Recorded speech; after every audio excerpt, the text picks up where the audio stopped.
Педофилите са сексуално неадекватни хора, които имат едно дълбоко усещане за егонестабилност.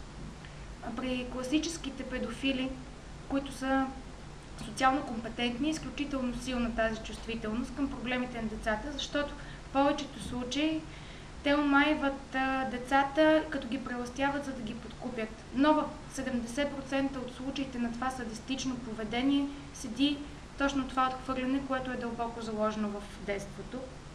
Също така да контролираш и да усещаш едно дете означава да компенсираш своето положение, да владееш детето, да го измъчваш и да водиш твоето желание над неговото. Така обикновено всеки от нас се задава въпроса дали педофилията е болест или едно просто престъпление, но в последните класификации на психологията и заболяванията то се води като сексуално отклонение. Всъщност, до сега няма един лекар или терапевт, който да е установил и да е излекувал един такъв човек. Аз поне не знам за такъв и не вярвам да съществува.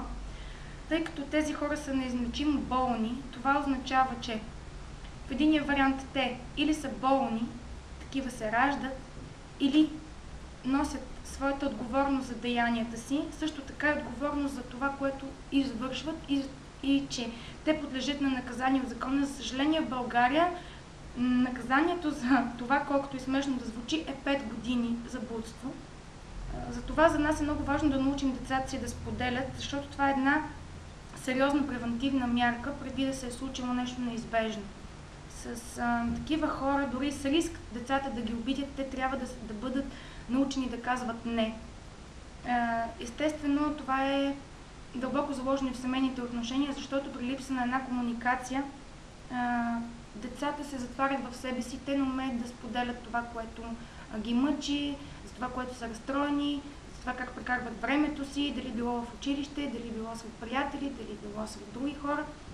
И така, педофилите умеят да се прикриват в обществото, защото те се възползват от вакуума на нашата народопсихология и нашата норма на поведение. Затова комуникацията е най-важна.